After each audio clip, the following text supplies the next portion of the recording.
ಎಲ್ಲರಿಗೂ ನಮಸ್ಕಾರ. Welcome back to my channel.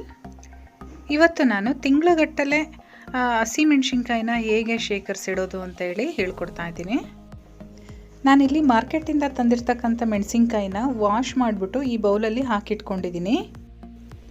ನಾವು ಮೆಣಸಿನ್ಕಾಯಿನ ತೊಳೆದಿರೋದ್ರಿಂದ ನೀರಿನಂಶ ಇರುತ್ತೆ. ಆ ರೀತಿಯಾಗಿ ಯಾವುದೇ ರೀತಿಯಾದ ನೀರಿನಂಶ ಇರಬಾರ್ದು. ಹಾಗಾಗಿ ನಾನಿಲ್ಲೊಂದು ಕಿಚನ್ ಟವಲ್ ಮೇಲೆ ಹಾಕ್ಕೊಳ್ತಾ ಇದ್ದೀನಿ. ಈ ಮೆಣಸಿನ್ಕಾಯಿ ಮೇಲೆ ಏನು ನೀರಿನಂಶ ಇದೆ ಆ ನೀರಿನಂಶ ಎಲ್ಲ ನಾವು ಒರೆಸ್ಕೊಳ್ಬೇಕು ಈ ರೀತಿ ಟವಲ್ನಿಂದ. ಅಥವಾ ಒರೆಸೋಕ್ಕೆ ನಿಮಗೇನು ಸಿಗ್ತಾ ಇಲ್ಲ ಅಂತ ಅಂದರೆ ನೀವು ಬೇಕಾದರೆ ಫ್ಯಾನ್ ಕೆಳಗಡೆ ಬೇಕಾದ್ರೂ ಹಾರಾಕ್ಬಿಟ್ಟು ಒಣಗಿಸ್ಕೊಳ್ಬೋದು. ಚೆನ್ನಾಗಿ ಒರೆಸ್ಕೊಂಡು ಆದಮೇಲೆ ನಾನಿಲ್ಲಿ ಮೆಣಸಿನ್ಕಾಯಿದು ತೊಟ್ಟನ್ನು ಬಿಡಿಸ್ತಾ ಇದ್ದೀನಿ. ಈ ರೀತಿ ಮೆಣಸಿನ್ಕಾಯಿ ತೊಟ್ಟು ಬಿಡಿಸಾದ್ಮೇಲೆ ಆ ಮಧ್ಯದಲ್ಲಿ ನಮಗೆ ಕೆಲವೊಂದು ಕೊಳ್ತೋಗಿರ್ತಕ್ಕಂಥ ಮೆಣಸಿನ್ಕಾಯಿ ಸಿಗುತ್ತೆ, ಅದನ್ನು ತೆಗೆದುಬಿಡಬೇಕು. ಮತ್ತು ಇನ್ನೂ ಕೆಲವು ಮೆಣಸಿನ್ಕಾಯಿಗಳು ಹಣ್ಣಾಗಕ್ಕೆ ಬಂದಿರುತ್ತೆ, ಆ ರೀತಿ ಮೆಣಸಿನ್ಕಾಯಿ ಇದ್ರೂ ಕೂಡ ತೆಗೆದಿಡಬೇಕಾಗುತ್ತೆ.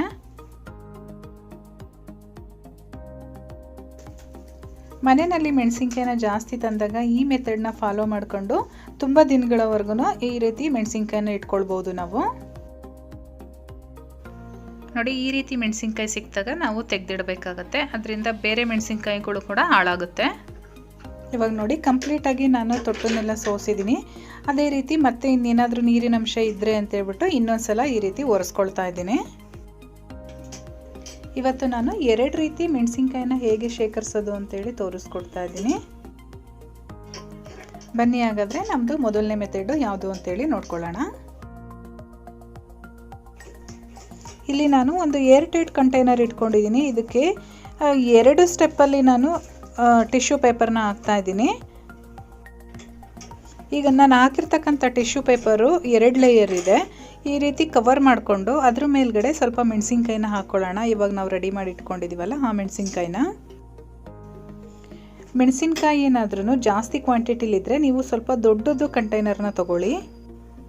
ನಾನು ಹಾಕಿರ್ತಕ್ಕಂಥ ಟಿಶ್ಯೂ ಪೇಪರು ಸ್ವಲ್ಪ ದೊಡ್ಡದಿದ್ದರಿಂದ ನಾನು ಅದರಲ್ಲೇ ಕವರ್ ಮಾಡ್ತಾ ಇದ್ದೀನಿ. ಎಲ್ಲೂ ಕೂಡ ಓಪನ್ ಇರಬಾರ್ದು, ಆ ರೀತಿಯಾಗಿ ನಾವು ಕವರ್ ಮಾಡಬೇಕಾಗತ್ತೆ.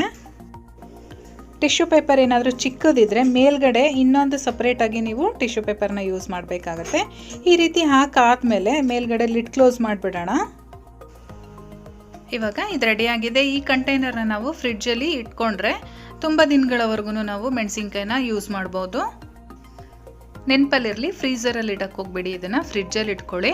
ಹಾಗೆ ನೀವು ತೆಗೆದಾಗ ಟಿಶ್ಯೂ ಪೇಪರು ತುಂಬಾ ವೆಟ್ ಆಗಿದ್ರೆ ಟಿಶ್ಯೂ ಪೇಪರ್ನ ಚೇಂಜ್ ಮಾಡ್ಕೊಳ್ಳಿ. ಅದರ ಜೊತೆಗೆ ಏನಾದ್ರೂ ಮೆಣಸಿನ್ಕಾಯಿ ಕೊಳ್ತೋಗಿದ್ರೆ ಅಂಥ ಮೆಣಸಿನ್ಕಾಯಿನ ಅದರಿಂದ ತೆಗೆದಾಕಿ. ನಿಮಗೆ ಉಪಯೋಗಿಸ್ಲಿಕ್ಕೆ ಎಷ್ಟು ಮೆಣಸಿನ್ಕಾಯಿ ಬೇಕೋ ಅಷ್ಟನ್ನು ತೆಗೆದುಕೊಂಡು ಉಳಿದಂಥ ಮೆಣಸಿನ್ಕಾಯಿನ ಇದೇ ರೀತಿ ಮಾಡಿಬಿಟ್ಟು ನಾವು ಮತ್ತೆ ಫ್ರಿಡ್ಜಲ್ಲಿ ಇಡಬೇಕಾಗತ್ತೆ. ಈ ರೀತಿ ನೀವು 1 ತಿಂಗಳವರೆಗೂ ಕೂಡ ಶೇಖರಿಸಿಡ್ಬೋದು. ನಮ್ಮ ನೆಕ್ಸ್ಟ್ ಮೆಥಡ್ ಬಂದ್ಬಿಟ್ಟು ನಾನಿಲ್ಲೊಂದು ಬ್ಯಾಗ್ ತೊಗೊಂಡಿದ್ದೀನಿ. ಬ್ಯಾಗ್ ಅಂದರೆ ನಾನಿಲ್ಲೊಂದು ಜಿಪ್ಪರ್ ಬ್ಯಾಗ್ ತೊಗೊಂಡಿದ್ದೀನಿ. ಉಳಿದಂಥ ಮೆಣಸಿನ್ಕಾಯಿನ ಈ ಜಿಪ್ಪರ್ ಬ್ಯಾಗ್ ಒಳಗಡೆ ಹಾಕ್ತಾ ಇದ್ದೀನಿ.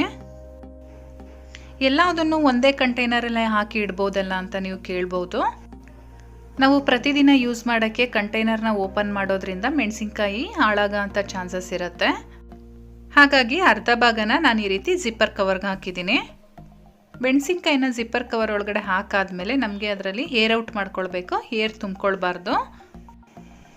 ಹಾಗಾಗಿ ಈ ರೀತಿ ಟೈಟಾಗಿ ನಾವು ಫೋಲ್ಡ್ ಮಾಡಬೇಕಾಗತ್ತೆ. ಒಳಗಡೆ ಏರ್ ಎಲ್ಲೂ ಹೋಗದೇ ಇರೋ ರೀತಿ ಟೈಟಾಗಿ ಫೋಲ್ಡ್ ಮಾಡಿ ಆದಮೇಲೆ ಲಾಸ್ಟಲ್ಲಿ ನಾವು ಇದನ್ನು ಲಾಕ್ ಮಾಡ್ಕೊಳ್ಬೇಕು.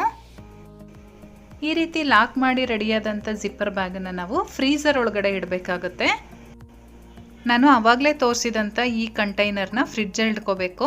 ಈ ಜಿಪ್ಪರ್ ಬ್ಯಾಗನ್ನು ನಾವು ಫ್ರೀಝರಲ್ಲಿ ಇಟ್ಕೊಳ್ಬೇಕು. ನಾವು ಈ ಬಾಕ್ಸಲ್ಲಿ ಏನು ಹಾಕಿಟ್ಕೊಂಡಿದ್ದೀವಿ ಆ ಬಾಕ್ಸಲ್ಲಿ ಇರ್ತಕ್ಕಂಥ ಮೆಣಸಿನ್ಕಾಯಿ ಖಾಲಿ ಆಗೋವರೆಗೂ ಜಿಪ್ಪರ್ ಬ್ಯಾಗಲ್ಲಿ ಇರ್ತಕ್ಕಂಥ ಮೆಣಸಿನ್ಕಾಯಿನ ತೆಗಿಯೋಕ್ಕೆ ಹೋಗಬೇಡಿ. ನೀವು ಈ ರೀತಿ ಫ್ರೀಝರಲ್ಲಿ ಇಟ್ಕೊಂಡ್ರೆ 2 ರಿಂದ 3 ತಿಂಗಳವರೆಗೂ ಶೇಖರಿಸಿ ಇಡ್ಬೋದು. ಇವತ್ತು ನಾನು ಮಾಡಿರೋ ಅಂಥ ಈ ವಿಡಿಯೋ ನಿಮಗೆಲ್ಲ ಇಷ್ಟ ಆಗಿದೆ ಅಂತ ತಿಳ್ಕೊತೀನಿ. ಇಷ್ಟ ಅನ್ನೋದಕ್ಕಿಂತ ತುಂಬ ಜನಕ್ಕೆ ಎಲ್ಪ್ ಆಗಿದೆ ಅಂತ ತಿಳ್ಕೊತೀನಿ. ನಿಜವಾಗ್ಲೂ ನಿಮಗೆ ಎಲ್ಪ್ ಆಗಿದ್ದರೆ ದಯವಿಟ್ಟು ಒಂದು ಲೈಕ್ ಮಾಡಿ, ಹಾಗೆ ಚಾನಲ್ನ ಸಬ್ಸ್ಕ್ರೈಬ್ ಮಾಡಿಕೊಂಡು ನನಗೆ ಸಪೋರ್ಟ್ ಮಾಡಿ. ನಾನು ಮತ್ತೆ ಇನ್ನೊಂದು ಹೆಲ್ಪ್ಫುಲ್ ವಿಡಿಯೋದೊಂದಿಗೆ ಮತ್ತೆ ಸಿಗ್ತೀನಿ. ಅಲ್ಲಿವರೆಗೂ bye bye, take care, thank you for watching.